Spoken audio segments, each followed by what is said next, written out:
The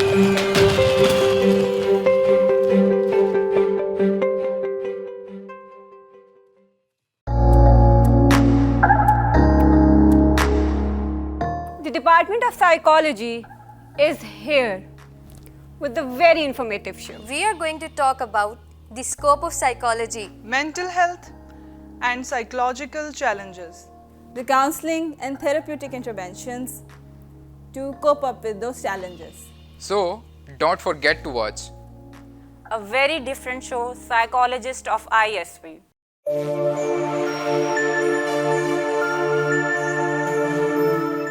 Bismillahirrahmanirrahim.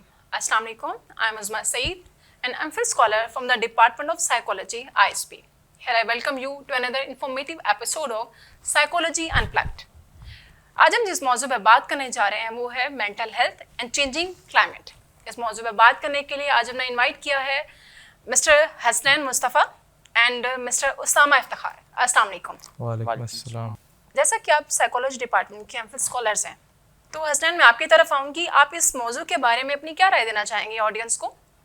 उस्मा, सबसे पहली चीज़ जो मैं इस पे कहना चाहूँगा ना, मतलब आई मस्ट रियली अप्रिशिएट कि आप एक बहुत अच्छा एक टॉपिक लेकर आई हैं डिस्कशन के लिए। दिस इज़ अ टॉपिक जो इतना ज़्यादा डिस्कस नहीं किया था, ख़ास तौर पर पाकिस्तान के अंदर। इंटरनेशनल तो फिर इसकी कुछ ना कुछ रिकग्निशन है, लेकिन पाकिस्तान में इट्स नॉट बीइंग डिस्कस्ड जितना इसको किया जाना चाहिए।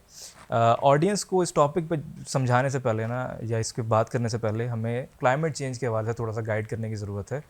क्लाइमेट चेंज इज़ बेसिकली वो चेंजेस जो हमारे माहौल में और हमारे एनवायरनमेंट में आ रही हैं। दिस कुड इंक्लूड हमारा बढ़ता हुआ टेम्परेचर जो कि बढ़ रहा है बहुत ज़्यादा डेली बेसिस के ऊपर, और अब तो बढ़ने लग गया है। फिर उसके अलावा हमारे ग्लेशियर्स पिघल रहे हैं, हमारा जो परमाफ्रॉस्ट है हमारे अंटार्कटिका आर्टिक के अंदर, जहाँ जहाँ पे ये बर्फ़ सारी जमी हुई है वो पिघल रही है, और इसकी वजह से जो है ना फ्लडिंग के बहुत सारे ख़तरात आ रहे हैं। फिर उसके अलावा जो बढ़ता हुआ टेम्परेचर है वो हमारे दरिया सुखा रहा है। डिफॉरेस्टेशन एक बहरहाल एक मामला मौजूद है। उसके अलावा फिर ये है कि जी हमारी pollution, air pollution, noise pollution, ये वो सारी चीज़ें हैं जो असरअंदाज हो रही हैं हमारे क्लाइमेट के ऊपर, और अब हमारा क्लाइमेट अपनी नेचुरल स्टेट के अंदर नहीं है। This is something that has changed, और ये बहरहाल हम पर बहुत ज़्यादा असरअंदाज हो रहा है, and this needs to be taken seriously. I strongly agree with your point Hasnain. मैं उसामा आपकी तरफ आऊँगी। आप क्या समझते हैं कि क्लाइमेट चेंज के हवाले से ये हमारी ज़िंदगी पे किस तरह इम्पैक्ट होता है, या हमारी ज़िंदगी पे किस तरह इसका क्लाइमेट चेंज का असर अंदाज हो रहा है? जैसा कि हसनैन ने बताया कि क्लाइमेट चेंज हमारा, जैसे कि राइज इन टेम्परेचर, रोज़ ब रोज़ दर्जा हरारत का बढ़ना है और ग्लेशियर्स का पिघलना है, इसका हमारी ज़िंदगी में बहुत असर है। ये हमारी ज़िंदगी में बहुत असरअंदाज हो रहा है। जैसा कि हमारा ये फ़िज़िकल हेल्थ के हवाले से हमारे फ़िज़िकल हेल्थ को डैमेज कर रहा है, मेंटल हेल्थ को डैमेज कर रहा है, और इसी तरह ये हमारी कम्युनिटी हेल्थ को भी डैमेज कर रहा है। तो इसमें सबसे पहले ये है कि कम्युनिटी हेल्थ के हवाले से हमारे यहाँ राइजिंग टेम्परेचर फॉर एग्ज़ाम्पल, उसकी वजह से हमारा टॉलरेंस लेवल ख़त्म हो रहा है। हमारा नॉइज़ पोल्यूशन की वजह से टॉलरेंस लेवल हमें क़ुव्वत बर्दाश्त जो है वो बिल्कुल ख़त्म हो रही है, जिसकी वजह से हमारे रिलेशंस जो हैं वो अनस्टेबल हो रहे हैं, और इसकी वजह से हम बहुत सी दूसरी मेंटल हेल्थ इश्यूज़ की तरफ जा रहे हैं। फॉर एग्ज़ाम्पल क्लाइमेट एंजाइटी, जो कि आजकल बिल्कुल आम हो रही है, और इसमें ये है कि हमारी जो बिहेवियर्स हैं, हमारे जो रवैया है वो बदल रहा है क्लाइमेट चेंज की वजह से। तो इसके ये हमें एंजाइटी, डिप्रेशन और भी साइकोलॉजिकल इश्यूज़ की तरफ लेके जा रहा है। उसामा, आपने बहुत अच्छा इसको एक्सप्लेन किया है, लेकिन मैं चाहूँगी कि हम अपनी ऑडियंस को थोड़ा इस बारे में, क्लाइमेट चेंज के बारे में थोड़ा और गाइड करें। मैं एक सवाल की तरफ आऊँगी कि क्लाइमेट चेंज का हमारी हेल्थ पर, लाइक मेंटल हेल्थ पर क्या इसका इम्पैक्ट है? आप इस पर अपने क्या रिव्यू देंगे आप इस पर? जैसा कि मैंने आपको पहले ही बताया, क्लाइमेट चेंज हमारी ज़िंदगी में बहुत असरअंदाज हो रहा है। तो ऐसे ही ये मेंटल हेल्थ पे भी बहुत असरअंदाज हो रहा है। जैसे कि मैंने आपसे पहले बताया कि इसमें क्लाइमेट चेंज की वजह से हमारे बिहेवियर्स, हमारे रवैये में due to rise in temperature और नॉइज़ पोल्यूशन, इसकी वजह से हमारे रवैये में बहुत तब्दीलियां आ रही हैं, जिसकी वजह से हमारा जो अनस्टेबल रिलेशंस हैं, सोशल लाइफ हमारी डिस्टर्ब हो रही है। इसकी वजह से हम डिप्रेशन, एंजाइटी और इसकी तरफ जा रहे हैं। अब देखें ना, जैसे मिसाल के तौर पर आप देखते हैं नॉइस पोल्यूशन आप डेली जो है ना एक्सपीरियंस करते हैं। हमारी हेयरिंग कैपेसिटीज़ जो है ना वो बहुत ज़्यादा डिक्रीज़ हो गई हैं। अब हमें बहुत ऊंचा सुनाई देने लगा है। हमें आम बात आज हल्के लहजे में सुनाई नहीं देती, हमें ऊंचा बोलना पड़ता है। डेली आप जो है ना ट्रकों के हॉर्न, बसेस के हॉर्न और इस किस्म की दीगर आवाज़ें जो है ना बहुत ऊंचे लेवल पे आप सुनते हैं। और इस वजह से बहुत ज़्यादा लोग जो है ना वो एजिटेशन फील करते हैं, स्ट्रेस्ड फील करते हैं। और ज़ाहिर है फिर यही फीलिंग्स कहीं ना कहीं जाके उन्होंने निकालनी है, और वो घर जाकर अपने घर वालों पे निकालते हैं, अपने बच्चों के साथ निकालते हैं, और उनके साथ मामला बज़ाहिर डिस्टर्ब होते हैं। आप अपनी डेली लाइफ में भी इस चीज़ को एक्सपीरियंस कर लें कि अगर आप घर पे बैठे हैं, आप बिल्कुल अपने ठीक मूड में, लेकिन जैसे ही आप किसी ऐसी जगह से गुजरते हैं जहाँ पे ट्रैफिक बहुत ज़्यादा हो, या पर्टिकुलरली अभी गर्मियाँ चल रही हैं तो टेम्परेचर बहुत ज़्यादा हो, और आप बहुत ज़्यादा ये चीज़ें फेस करके घर पहुँचे, तो आप ऑलरेडी स्ट्रेस्ड आउट होते हैं, एजिटेटेड होते हैं, तंग आए हुए होते हैं खुद से भी और अपने घर वालों से भी, और आप बस लड़ने के मूड में होते हैं। तो ये वो कुछ इम्पैक्ट्स हैं, जो साइकोलॉजिकल इम्पैक्ट्स हैं, जो लोग इस टाइम पे फेस कर रहे हैं, और फ्रैंकली स्पीकिंग उसको सही तरह से रिकग्नाइज नहीं कर पा रहे हैं। मतलब ये हमें एक तरह से एग्रेशन की तरफ लीड करता है। जी बिल्कुल, जी बिल्कुल। हसनैन, आपने बहुत अच्छे पॉइंट्स को यहाँ पे हाईलाइट किया है, जिनको डिस्कस करना हमारी सोसाइटी में बहुत ज़्यादा ज़रूरी है। बिल्कुल, ठीक है, यहाँ पे हम लेते हैं छोटा सा ब्रेक, मिलते हैं ब्रेक के बाद, साथ रहिएगा।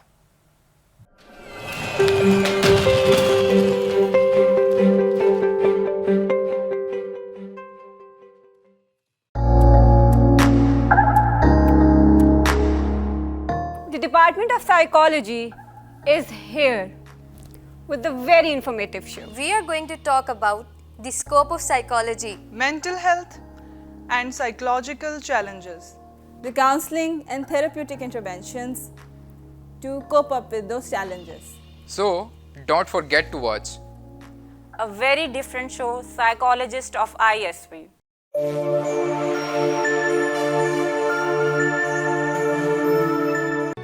Institute of Southern Punjab Multan, the largest and pioneer degree awarding institute in South Punjab region.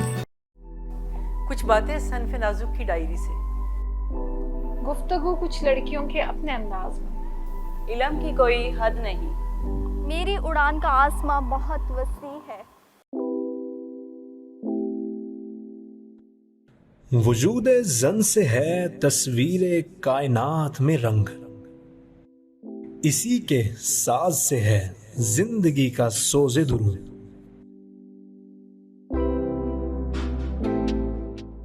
शरफ में बढ़ के सुरैया से मुश्तखा किसकी, कि हर शरफ है इसी दुर्ज का दुरे मकनू।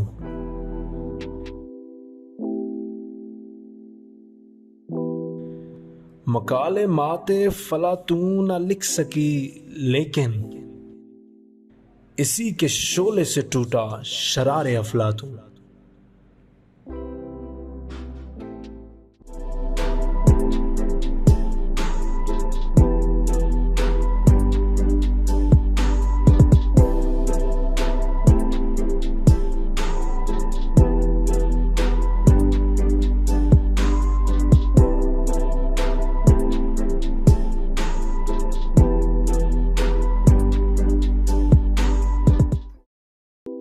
रंग बातें करें और बातों से खुशबू आए।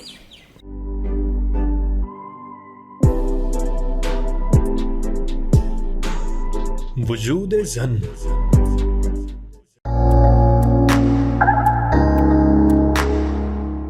The Department of Psychology is here with a very informative show. We are going to talk about the scope of psychology, mental health, and psychological challenges.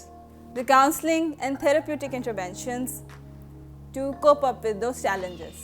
So, don't forget to watch a very different show, Psychologist of ISP.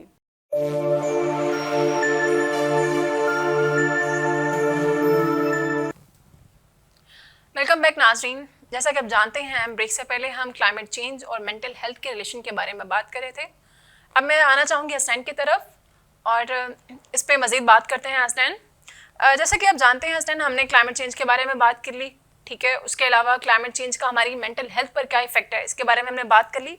I have one point in my mind जिसको discuss करना हमारे नाज़रीन के लिए बहुत ज़रूरी है, उनका जानना बहुत ज़रूरी है. And the point is that कि इन चीज़ों से कोप अप करना, चाहे हम अगर मेंटल हेल्थ इश्यूज़ के बारे में बात करें, अगर हम क्लाइमेट चेंज के बारे में बात करें, इन चीज़ों से निकलने के लिए हमने कौन सी स्ट्रेटजीज अख्तियार करनी चाहिए, आप इस बारे में क्या कहते हैं? देखिए, सबसे पहले तो कोप अप करने के लिए ना आपको रेजिलियंस बिल्ड करने की ज़रूरत है. रेजिलियंस अगर मैं अपने व्यूवर्स के लिए एक्सप्लेन करूं तो बेसिकली प्रीएम्प्ट करना ऐसी सिचुएशंस को जो आपके लिए नेगेटिव हो सकती हैं, जो आपको परेशान कर सकती हैं, उनके लिए पहले से तैयारी करना. उसके लिए वो तैयारी फिर इंडिविजुअल लेवल पे भी हो सकती है और फिर इससे बड़े लेवल के ऊपर भी जा सकती है. इंडिविजुअली स्पीकिंग अगर हम पहले से तैयार रह जाएं, जैसे हमें पहले ही पता चल जाता है कि हमारे पास कोई सिचुएशन आने वाली है, इसकी मैं बहुत पर्टिनेंट एग्जांपल दूंगा जो करंट सिचुएशन के अंदर बहुत ज़्यादा फिट बैठती है. कि हमें कुछ अरसा पहले बता दिया गया था, रिसर्चर्स ने भी बात कर दी थी कि जो एक्सपर्ट्स हैं क्लाइमेट के, एनवायरनमेंट के, उन्होंने ये बात कर ली थी कि हमारे दरिया अनकरीब सूख जाएंगे. हमें डैम्स की बहुत ज़्यादा ज़रूरत है और हमने despite knowing everything we did not do anything. ठीक है, हमने इस चीज़ पे काम नहीं किया और वी आर लैकिंग डैम्स ना, और इस टाइम पानी एक बहुत बड़ा इशू बन रहा है. और यही हालात रहे तो अगले 2-4 साल के अंदर ये बहुत ज़्यादा सिविरिटी, इससे कई गुना ज़्यादा सिविरिटी इख्तियार कर जाएगा. तो रिजिलियंट होना बहुत ज़्यादा ज़रूरी है. उसके लिए जो इंडिविजुअल लेवल्स के ऊपर आप मैकेनिज़्म अडॉप्ट कर सकते हैं, पहले तो ये कि अपनी काबिलियत पे भरोसा रखें, अपने ऊपर भरोसा रखें कि आप रिजिलियंट हैं, आपके अंदर कैपेसिटी है किसी भी सिचुएशन को डील कर लेने की. अपने आप को हकीर ना जाने, अपने आप को जो है ना कमतर ना समझें कि आपके अंदर ये कैपेसिटी एग्जिस्ट नहीं करती. कैपेसिटी आपके अंदर है, उसके अंदर बस यकीन रखें. अगली चीज़ ये है कि उम्मीद रखें. कोशिश करें नेगेटिव सिचुएशन के अंदर कोई ना एक सिल्वर लाइनिंग देखें, एक रे ऑफ होप देखने की कोशिश करें, ताकि आपके पास जो है ना कुछ करने की मोटिवेशन मौजूद रहे. जब उम्मीद नहीं रहती फिर इंसान ज़ाहिर है वो कुछ करने से भी महरूम रह जाता है. तो वो अपनी उम्मीद बरकरार रखें. फिर उसके बाद ये कि आप जो है ना आगे बढ़ सकते हैं. उसके अलावा ये है कि आप जो है ना अपने कम्युनिकेशंस को स्ट्रॉन्ग कर सकते हैं. ज़ाहिर है ह्यूमंस और सोशल एनिमल्स, सोशल बीइंग्स, वो अकेले सर्वाइव नहीं कर सकते. और अगर वो ऑब्वियसली किसी नेगेटिव सिचुएशन के अंदर हैं, जो पहले ही परेशान गुने और स्ट्रेस किया हुआ है, उसने एंजाइटी इंड्यूस की हुई है हमारे किसी शख्स के अंदर, तो वो शख्स मज़ीद जब अकेला हो जाएगा, सोशली आइसोलेटेड हो जाएगा, तो वो परेशानी शायद उसको मल्टीपल टाइम्स ज़्यादा जो है ना इम्पैक्ट करे. तो अपने कनेक्शंस को स्ट्रॉन्ग करें, सोशल कनेक्शंस को, अपने दोस्त अहबाब के साथ राब्ते रखें, उनके साथ अपने मामलात को डिस्कस कर सकते हैं आप. फिर उसके अलावा अपनी फैमिली के अंदर और इन जनरल कम्युनिटी के अंदर, वो फिर बेस्ड ऑन जो रिलीजियस व्यूज़, आपके फ़िरक़े के लोग भी हो सकते हैं, आपके मज़हब के लोग भी हो सकते हैं, आपके जिस पर्टिकुलर कास्ट से आप हैं उसके लोग भी हो सकते हैं. तो उनके साथ आप एक अच्छा एक सोशल कनेक्शन डेवलप कर सकते हैं और वो आपको इस तरह इसमें सब में कोप करने में हेल्प आउट कर सकते हैं. और इसके अलावा इस एक चीज़ और है जो बहुत ज़्यादा पर्टिनेंट हो सकती है और बहुत ज़्यादा आपको मोटिवेट कर सकती है रिजिलियंट होने में, कि आप कोई मीनिंगफुल सोर्स डेवलप कर लें, कि जिसके जो अपना गोल डेवलप कर लें, जिसके पीछे आप दौड़ेंगे, जिसके पीछे आप भागेंगे और अपनी एफर्ट्स पुट करेंगे. जिन लोगों के पास मीनिंगफुल गोल्स नहीं होते, वो फिर उस तरह से इफेक्टिवली काम नहीं कर पाते और उनके पास मोटिवेशन भी लैक कर रही होती है. तो try to find some meaningful goals in your life. Particularly इस सिचुएशन के अंदर भी आप कर सकते हैं और फिर आपको एक नई मोटिवेशन, एक ज़्यादा फोर्स के साथ मूव करने में हेल्प कर सकती है. हसनैन, जो आपने इंडिविजुअल लेवल पर रेजिलियंस की बात की है, I strongly agree with them. Next मैं उसामा आपकी तरफ आना चाहूँगी. उसामा, आप क्या कहते हैं कि इंडिविजुअल लेवल पर रेजिलियंस बिल्ड करना, क्या ये काफ़ी है? इज़ इट दैट इनफ, या हमें इससे आगे जाने की ज़रूरत है? आप अब हमारी ऑडियंस को इस बारे में क्या कहना चाहेंगे?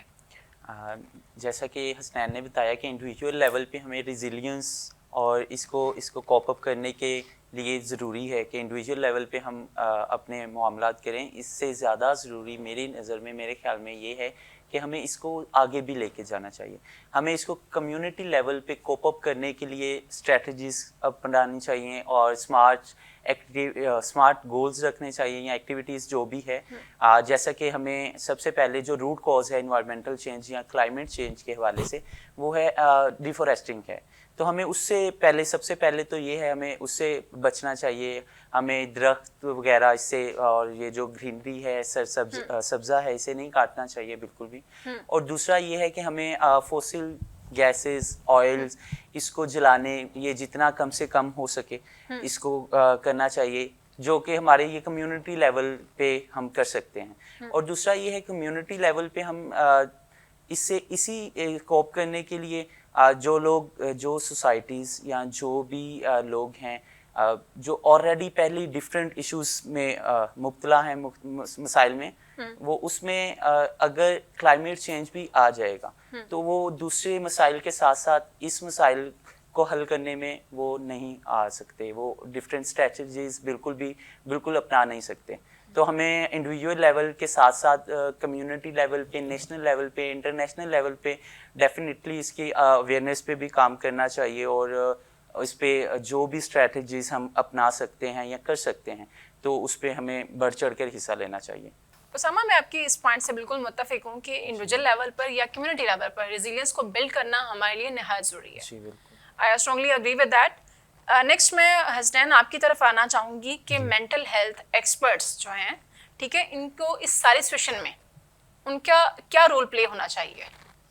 आप क्या कहते हैं इस बारे में? मेंटल हेल्थ एक्सपर्ट्स को सबसे पहले तो ज़रूरत समझनी चाहिए कि वक्त की ज़रूरत क्या है, लोगों की ज़रूरतें क्या हैं।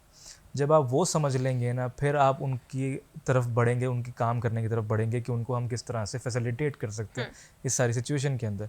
अब फैसिलिटेशन के अंदर फिर बात वही आ रही है कि this is not an individual issue, ये इंटरनेशनल जा रहा है। इसकी जब हम स्टेजेस हम देखते हैं तो वो इंडिविजुअल से होते हुए कम्युनिटी से होते हुए नेशनल गवर्नमेंट लेवल्स और फिर उसके बाद इंटरनेशनल लेवल्स तक जा रहा है, क्योंकि ज़ाहिर है ग्लोबल इशू है, किसी एक ख़ित्ते तक तो महदूद नहीं है। तो इंडिविजुअल लेवल्स के ऊपर भी मेंटल हेल्थ एक्सपर्ट्स को काम करना पड़ेगा और गवर्नमेंट और इंटरनेशनल लेवल्स के ऊपर भी काम करना पड़ेगा। वो काम किस तरह से कर सकते हैं? पहली चीज़ तो ये कि अवेयरनेस क्रिएट कर सकते हैं। ज़ाहिर है एक एक्सपर्ट की राय और एक आम शख्स की राय में बहुत फ़र्क है। लोग एक्सपर्ट की राय को अहमियत देंगे आम शख्स की निस्बत। तो जब एक्सपर्ट किसी चीज़ के बारे में अपना ओपिनियन दे रहा होगा, अपनी राय दे रहा होगा और एक्चुअली कन्विंस करने की कोशिश कर रहा होगा, तो उसकी बात का बहरहाल दम होगा और लोग उसकी बात सुनेंगे और उसके असर लेंगे, इन्फ्लुएंस होंगे। तो पहली चीज़ तो ये कि उसको अवेयरनेस क्रिएट करनी पड़ेगी। बहुत सारी इस किस्म की सोसाइटीज़ डेवलप हो चुकी हैं, बहुत सारे इस किस्म के काम चल रहे हैं, एक्टिविटीज़ हो रही हैं, कैंपेन्स चल रही हैं जो इस सब के ऊपर फोकस कर रही हैं। तो उसका वो पार्ट बन सकते हैं ऑन कम्युनिटी लेवल या इंटरनेशनल लेवल्स, ठीक है। वो जो कमिटमेंट्स की जा रही हैं उनको नाफिज करवा सकते हैं, लोगों को कन्विंस करके कि आप इनके अंदर पार्टेक करें। ये जो चेंजेस की बात की जा रही है, जैसे फॉर एग्जांपल रिसाइकलिंग की एक बात की जाती है कि recycling is possibly a good solution अपने वेस्ट को मैनेज करने के लिए। उसके लिए साइकोलॉजिस्ट जो है ना या मेंटल हेल्थ एक्सपर्ट्स जो है ना, लोगों को उसके नफ़ा नुकसान बताकर कन्विंस कर सकते हैं कि आप इस तरफ भी आ सकते हैं। फिर उसके अलावा ये कि जो सॉल्यूशंस प्रोवाइड किए जा रहे हैं ऑन इंटरनेशनल और नेशनल लेवल्स, उसको भी जो है ना सपोर्ट कर सकते हैं। और फिर वही बात कि एक्सपर्ट की राय एक आम बंदे की राय से बहुत ज़्यादा बेहतर है और सुनी जाने वाली है। तो मेंटल हेल्थ एक्सपर्ट्स के ऊपर एक बहुत बड़ी जिम्मेदारी है कि वो वक्त की ज़रूरत को समझें और अपना हिस्सा इसके अंदर निभाएं। जी बिल्कुल हसनैन, आपने बहुत अच्छे पॉइंट डिस्कस किए हैं। सामा, मैं आपकी तरफ आना चाहूँगी कि आप इसमें कुछ ऐड करना चाहेंगे? जी बिल्कुल, जैसे कि हसनैन ने बताया कि हमें इसको कोप अप करने के लिए मेंटल हेल्थ एक्सपर्ट्स से ओपिनियंस या वो जो कहते हैं वो बिल्कुल उस पर अमल भी करना चाहिए और वो जो भी स्ट्रेटजीज़ बताते हैं तो उसे भी अपनानी चाहिए। तो इसी के साथ हमें मेंटल हेल्थ स्पेशलिस्ट या एक्सपर्ट्स जो हैं वो इंडिविजुअल लेवल पे लोगों को ये बता सकते हैं कि वो अपनी मेंटल हेल्थ को कैसे बूस्टअप रखें या कैसे वो मेंटेन रख सकें। उसके लिए डिफरेंट टेक्निक्स हैं जो वो बता सकते हैं इंडिविजुअली। आम लोगों की निस्बत मेंटल हेल्थ एक्सपर्ट्स ज़्यादा अच्छा मेरे ख्याल में बता सकते हैं कि आम इंसान अपनी जो मेंटल हेल्थ है उसको कैसे मेंटेन या वेल रख सकते हैं या उसको कैसे बूस्टअप कर सकते हैं अगर वो किसी तौर पे या किसी भी तरह क्लाइमेट चेंज की वजह से असरअंदाज हो रहे हैं, तो उसको कोप अप कैसे कर सकते हैं। ये मेंटल एक्सपर्ट्स की मेरे ख्याल में आज के वक्त की सबसे ज़्यादा ज़रूरत है एक आम इंसान को। Osama and Hasnan, thank you so much for being here with us. I hope so कि आज की डिस्कशन, आज का टॉपिक हमारे लिए बहुत प्रोडक्टिव रहा, बहुत फ्रूटफुल रहा। एंड आई होप सो कि हमारी ऑडियंस के लिए भी ऐसे ही प्रोडक्टिव रहा होगा।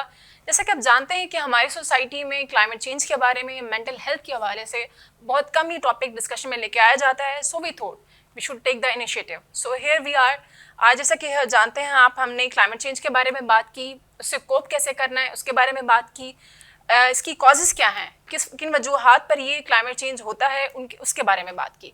आई होप सो कि आपको सुन के बहुत अच्छा लगा होगा। मिलते हैं नेक्स्ट एपिसोड में, तब तक अपना ख्याल रखिएगा। अल्लाह हाफिज़। पाकिस्तान जिंदाबाद। The Department of Psychology is here with a very informative show. We are going to talk about the scope of psychology, mental health, and psychological challenges, the counseling and therapeutic interventions to cope up with those challenges. So, don't forget to watch A very different show, Psychologist of ISP.